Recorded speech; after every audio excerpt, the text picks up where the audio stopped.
Iran की planning ऐसी है कि अब तो भाई मेरी भी लुप लुप हो रही है। ईरान इंटरनेट पर कंट्रोल करने की तैयारी कर रहा है। स्ट्रेट ऑफ हॉर्मूज के समुद्र के अंदर तह में और पर्शियन गल्फ में जो वायर बिछी है इंटरनेट की, जिसके जरिए गूगल, मेटा यानी फेसबुक, माइक्रोसॉफ्ट, दुनिया की तमाम टॉप की कंपनियां जिन वायर के जरिए पूरी दुनिया में फैली हुई हैं, यानी सीधा सीधा इंटरनेट, उस पर कंट्रोल करने की तैयारी में है लाला। हालांकि मैं चाहता हूं ईरान ऐसा न करे, यूट्यूब बंद हो जाएगा। बंद हो साला, पूरा कंट्रोल करो। बात नहीं दूंगा अपडेट में। चलो भाई, आलू लो, गोभी लो, बैगन लो, टिंडा लो, आलू ले लो, कांदे ले लो। ईरान को किसी भी चीज की, खाने पीने की, ड्रोन्स की, मिसाइल्स की, किसी चीज की कमी नहीं है। इस मैप को थोड़ा समझना पड़ेगा। अमेरिका सोच रहा है कि मैंने बैरिकेडिंग करके ईरान को ब्लॉक कर दिया है।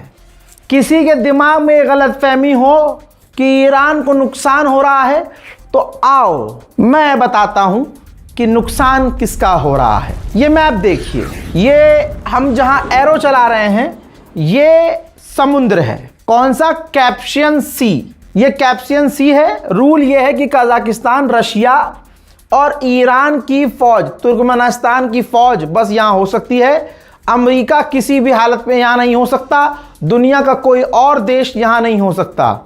अब आप देखिए, एक छोर इसका रशिया से मिला हुआ है और एक छोर ईरान से मिला हुआ है। तो इस समुद्री रास्ते से रशिया ईरान को ड्रोन भेज रहा है, मिसाइल के पार्ट भेज रहा है, अनाज भेज रहा है, खाना पानी दाना भेज रहा है। तो यानी किसी भी तरह से अमेरिका ने जो ब्लॉकेज किया है, ईरान को उससे नुकसान नहीं हो रहा है। उधर बहरीन के बारे में सबसे पहले आपको मैंने ही बताया था कि बहरीन इस पूरी दुनिया में वाहिद एक ऐसा देश है जो सरकारी लेवल पर, नेशनल लेवल पर शिया सुन्नी कर रहा है। बौखलाहट है। इतना सऊदी अरब भी नहीं करता जितना बहरीन ने कर दिया है। अब आप देखिए आपकी स्क्रीन पर, ये बहरीन के कुछ शिया उलमा हैं, शिया आलिम दीन हैं। एक दो नहीं, कम से कम 85 हैं। चुन चुन कर उनको गिरफ्तार किया गया है, जेल में डाला गया है। कईयों पर जो है केस दर्ज किया गया है बहरीन के अंदर। कईयों की नागरिकता ही छीन ली गई है। अब बताइए, उसी देश के ये मौलवी हैं और वहीं से इनको गिरफ्तार किया और उनकी नागरिकता छीन ली। क्यों? क्योंकि ये शिया है। क्यों?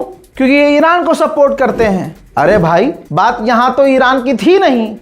बात ये थी कि ईरान चाहे शिया हो चाहे सुन्नी हो, लड़ वो शैतान से रहा था। तो दुनिया के दूसरे लोग भी ईरान का साथ दे रहे थे। लेकिन ये कैसे मुसलमान हैं? जहां गैर मुस्लिम ईरान का साथ दे रहे हैं, ये मुसलमान होके शिया सुन्नी कर रहे हैं। बताइए। उधर दूसरी तरफ टोयोटा, सुना हुआ नाम, गाड़ियां चलती हैं भाई दबा के इनकी भारत में। $4.2 बिलियन का नुकसान मिडिल ईस्ट की जंग की वजह से टोयोटा कंपनी को होने वाला है। ईरान में आतंकी हमला हुआ और इस हमले में एक ईरान का पुलिस का नौजवान जो है मारा गया है। उधर अमेरिकी ऑफिशियल ने वार्न किया है कि अभी तेल के दाम और बढ़ने वाले हैं। उधर गुलाबी सुअर सिर्फ बेचारा बोलकर जीत दर्ज करने की कोशिश कर रहा है ट्विटर के जरिए। अब ट्विटर पे उसके हमला देखिए। ट्विटर पे उसने दिखाया है कि ओबामा और बाइडेन के टाइम पर समुद्र में ईरान की बोट तैरती हुई नजर आ रही थी समुद्र के ऊपर, और मेरे दौर में, ट्रंप के दौर में, वही बोट समुद्र के अंदर डूबी हुई हैं। सोचिए, कोई भी देश है, चाइना है, भारत है, जर्मनी है, फ्रांस है, ब्रिटेन है, सारी दुनिया के देशों को सोचना चाहिए कि इजराइल कितना बड़ा खतरा है सभी के लिए। ऐसा नहीं है इजराइल हमारा दोस्त है। उसको आप जरा जाइए, जिनको अगर कोई गलतफहमी है वो इजराइल में जाए और एक मंदिर ढूंढ कर बताए और इजराइल में जाकर पूजा अर्चना करके दिखाए। भाई, मूर्ति पूजन को वो गलत और गंदा मानते हैं। 2 मिनट में ठीक कर देगा, और किया भी है उसने, वीडियोस वायरल भी हुए हैं। मेरे दोस्तों आपको बता दूं, इतना बड़ा खुलासा हुआ है कि हड़कंप मच गया है। कुछ साल पहले इराक के अंदर इजराइल ने चुपके से अपना एक बेस बना लिया था। अरे भाई बेस बना लिया, ये मजाक चल रहा था क्या? बेस बना लिया था और उससे नजर ईरान पर रखी जा रही थी, और उस बेस का इस्तेमाल ईरान पर हमला करने के लिए भी किया गया था। जब इराक को पता चला और इराक की फौज वहां पहुंचने लगी, रास्ते में थी, तो इजराइल ने इराक की फौज पर हमला किया। एक फौजी शहीद हुआ इराक का। जब यह बात खुली तो यूएन में इराक ने अमेरिका पर इल्जाम लगाया कि अमेरिका इसमें इन्वॉल्व था, इजराइल का साथ दे रहा था। अमेरिका ने यूएन में कहा कि नहीं भाई साहब, हमें खुद नहीं पता था। तो खुलासा यह हुआ कि ईरान के खिलाफ एक चुपके से इराक के अंदर इजराइल ने बेस तक बनाया हुआ था। सोचिए, पूरी दुनिया में छुप छुप कर इजराइल बेस भी बना सकता है। पुतिन ने कहा है कि ईरान की जंग की वजह से हम यानी रशिया काफी टफ स्पॉट पर है। पर्शियन गल्फ की तरफ से भी, ईरान की तरफ से भी काफी मुश्किल से, यानी बीच में बेचारा रूस फंसा हुआ है। उधर ट्रंप ने कहा है कि मैं काफी अपसेट हूं इटली से, इटली ने ईरान के खिलाफ हमारी मदद नहीं की, लिहाजा मैं सोच रहा हूं इटली से अपनी फौज निकाल दूं। अमेरिकी और बर्तानिया के टॉप के अखबार सबूत के साथ छाप रहे हैं हमारी तरह। ये देखिए, सबूत दिखा रहे हैं। अखबार के अंदर उन्होंने सैटेलाइट इमेज चिपका रखी है और बताया है कि अमेरिका के ब्लॉकेज के बावजूद ईरान लगातार अपने टैंकर को अमेरिका के ब्लॉकेज को तोड़कर अपने तेल बेच रहा है, एक्सपोर्ट कर रहा है। धीरे धीरे सबके मुंह पे सच आएंगे। इजराइल ने कहा है कि अगर ईरान से एनरिच यूरेनियम निकाला नहीं गया तो यह जंग नाकाम होगी, जंग फेल हो जाएगी, हम फेल हो जाएंगे। इसका मतलब अभी तक जब यूरेनियम नहीं निकाला गया तो अभी तक तो फेल ही हो ना। तो सच तो मुंह पे आ ही रहा है कि तुम्हारे हो। उधर अरब को भी धमकी दे दी गई है ईरान के IRGC के द्वारा। धमकी दी गई है कि हम छोटी छोटी टुच्ची मुच्ची जो माइक्रो स्टेट है लाइक बहरीन, उन तमाम अरब देशों को वार्न करते हैं कि अमेरिका जिनको सपोर्ट करता है, अमेरिका के बहकावे में आकर कोई हरकत ना करें और स्ट्रेट ऑफ हॉर्मूज में कोई हरकत ना दिखाएं। स्ट्रेट ऑफ हॉर्मूज लाइफलाइन है और do not risk closing it on yourself forever. समझ गए?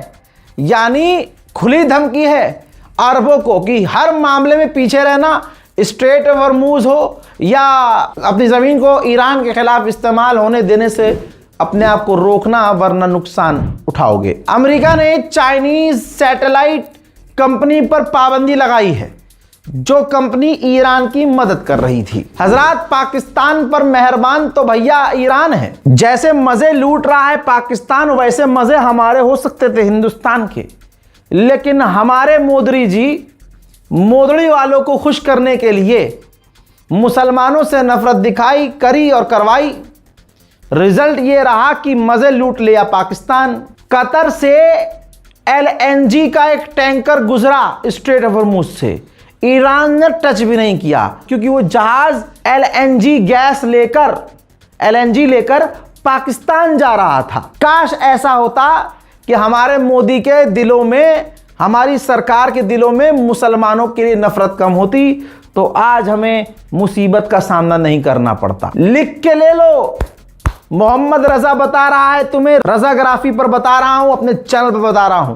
2-3 दिन 4 दिन इंतजार करो, हिंदुस्तान में भी आपको गैस और तेल के दाम, डीजल और पेट्रोल के दाम बढ़े हुए मिलेंगे। सेंटॉम ने कहा कि 58 जहाजों को हमने वापस लौटाया है ईरान के, और 4 जहाजों पर ईरान के हमने हमले किए हैं। ब्रिटेन को फिर से कीड़ा काटा है। ब्रिटेन ने कहा कि हम मिडिल ईस्ट में अपना युद्धपोत भेज रहे हैं। ईरान का पेट्रोकेमिकल प्लांट जो पूरी तरह से अमेरिका के हमले में नष्ट हो गया है, तबाह हो गया है। बिफोर और आफ्टर की इमेज आप देख लीजिए, ईरान के द्वारा खुद ये पोस्ट किया गया है। ईरान अपने नुकसान को छुपाता नहीं है। IRGC ने धमकी दी है कि अगर ईरान के जहाज, ईरान के वेसल, ईरान के टैंकर पर हमला हुआ तो इलाके में अमेरिका और अमेरिका के साथी देशों के जहाज होंगे उन पर हमले किए जाएंगे। ईरानियन ऑफिशियल ने यह तक कह दिया हमारी मिसाइल अमेरिका और अमेरिका के साथियों के ठिकानों पर लॉक है। बस हम अपने सीनियर कमांड का इंतजार कर रहे हैं, आदेश मिलते ही। समझ रहे हो? उधर सेंटोम ने भी कहा है, अमेरिका के सेंटोम ने, कि हमारे F-16 एडवांस फाइटर जेट अरब देशों के ऊपर उड़ रहे हैं और नजर बनाकर रखे हुए हैं। हजरात उधर आइए, लेबनान पर इजराइल ने आतंकी हमला किया। लेबनान पर ऐसा हमला किया कि 20 आम लेबनीज मारे गए। दुनिया के कान बंद हैं, लेकिन हमले के बाद का मंजर आपके सामने है।